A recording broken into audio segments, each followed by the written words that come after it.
aggro war, control nature, control light, tempo deception, OTK magic.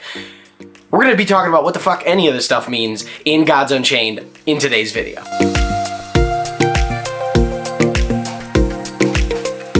What's going on? Welcome to the video. I'm your host, Seth. This is G Crypto, and we talk about all things NFT gaming, and we talk a lot about the game Gods Unchained because, well, maybe I'm a little obsessed.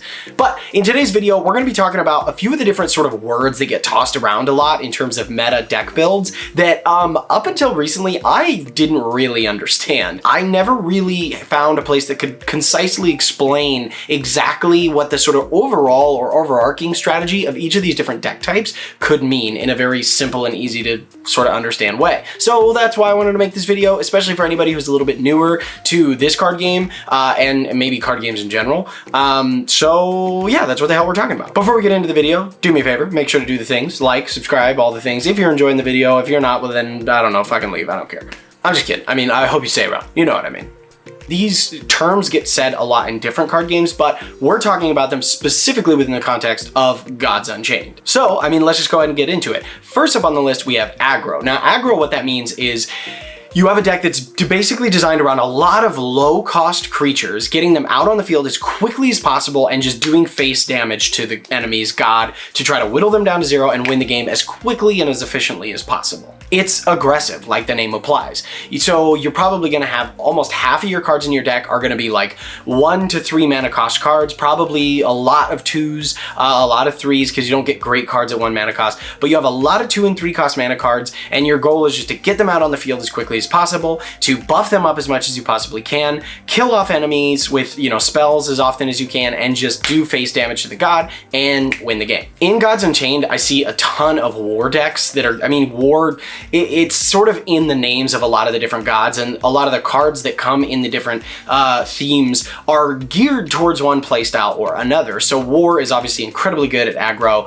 It's built around it. There's a lot of creatures that have blitz, a lot of creatures that have god blitz. You know, there are a lot of cards that are aimed at, you know, buffing creatures as much as possible, like Red Fume Serum, like Overproof Brew. So, you know, a good example of this is a war deck. And I mean, my war deck, in fact, like I said, I've got a lot of low cost creatures, some creature with the front line, a lot of Thunder Callers and, you know, Boil Blood Outlaws. So there's lots of different sort of play styles. I also recently did a video on an Amazon aggro deck that I was doing because I was tired of my, you know, control nature deck, or wanted to at least switch things up a little bit. But like I said, war does really well here. Nature can do really well here if you select the right cards. And that's basically what an aggro deck is and does. The next type of deck that we hear a lot, that I've heard a lot of, is tempo. And tempo is sort of an overarching term for you know, the pace of gameplay in a card game, right? So basically the goal is to just pull the rug out from under your opponent, take their cards away, get them off of the board.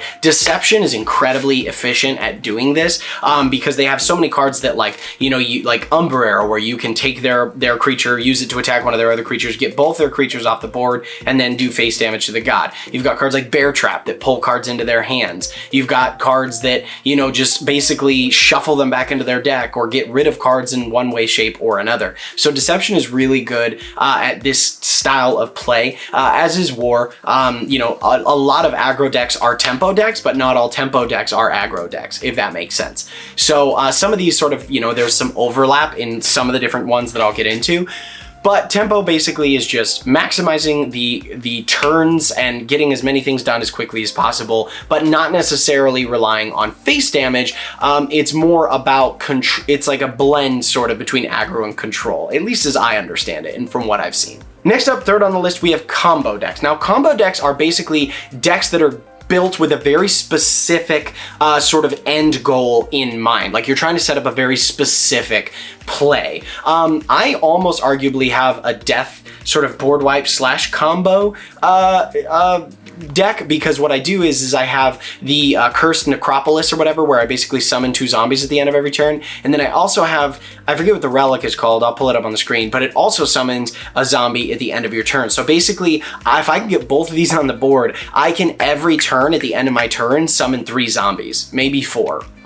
One of which gets +2/+2. They all have leech, so every time they attack, I'm able to boost up my god's health. So I win a lot with my combo / board wipe death deck that I have. But again, combo decks are basically geared towards one play. And in a way, almost every combo deck is also a control deck because you're attempting to keep your opponent from killing you off and buying yourself time so that you can set up your combo. So not all control decks are combo decks, but all combo decks in a way are control decks. An example that I can think of immediately that like stuck out to me in my brain when I like first learned about combo decks is if you ever watched the show Yu-Gi-Oh! I think it's like the first episode where he uses Exodia, and Exodia is like this 5-card, god.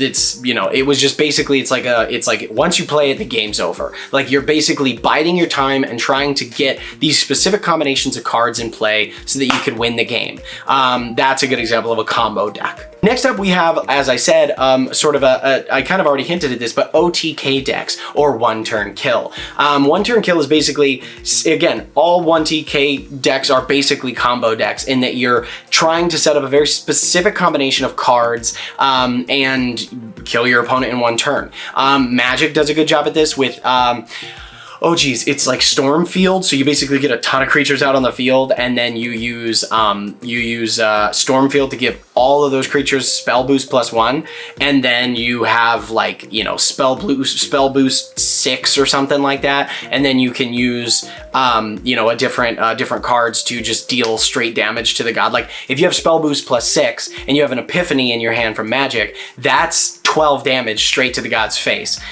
So there's different ways of doing it, but combo decks, or OTK decks rather, are basically designed to get a certain combination of cards in so that you can kill your opponent in one go. Next up at number 5 on the list, we have board wipe. Now board wipe sucks to go up against because it's annoying, but the whole goal of board wipe is exactly what it sounds like. It's basically just to like sit back and get creatures off the board as quickly as possible. It makes use of a lot of weird cards that are just designed to like kill everything, like Rapture Dance from Deception, or like The Hunt from Nature, or Sulfuric Rain from Death. A lot of death decks are board wipe decks. In fact, board wipe death is one of the most popular decks in the meta right now of Gods Unchained because it works. It works really well. It's annoying as fuck to play against, but I mean, hey, can you fault a winning strategy? And then last up on my list, we have control. So control, I've hinted at it a lot. I've already talked about it, I think, throughout the course of this video, but control decks are basically just about controlling the board. Light is really good at this because their whole thing is like giving order to creatures so they can't act. It's like, just like basically tying up creatures so that they can't do anything. There's a lot of different times. Nature control is really popular. Deception control is super popular. Light control is super popular. There's different ways to do it, and I think you could almost have any deck be a control deck if you have the right combination of cards. But the one that sticks out to me the most is light, because it's just like, you have Lysander's Honor. You can take away creature's strength and put like and basically have your opponent wind up with a bunch of creatures that have no strength and they're just on the field taking up space. You can give them order so that they're still on the field taking up space, but they can't attack, they can't do shit.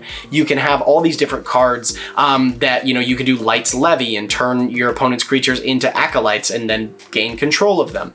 So there's tons of different ways to do it, but control is basically geared toward just like shutting down any play your opponent tries to make, and they are really, really effective, not just in Gods Unchained, but in tons of different card games. Arguably one of the most popular deck and play styles because it's pretty versatile. It nullifies threats on your opponent's side of the board, and a big part of control as well is biding your time and controlling the field and waiting until the end game where you can drop like those 8 and 9 mana cost cards that are just gonna fucking wipe the board, like Echophon the Atlantean Hydra. There's these different big fucking hard-hitting cards that you can get out on the field if you have a good control deck and just wipe up at in the end game. But that's basically the way that control works. And that kind of brings me to the end of my list, you guys. These are decks and just like words that you get seen thrown a lot lot. If you go to God decks, you'll see like a lot of the names, you know, control whatever, aggro whatever,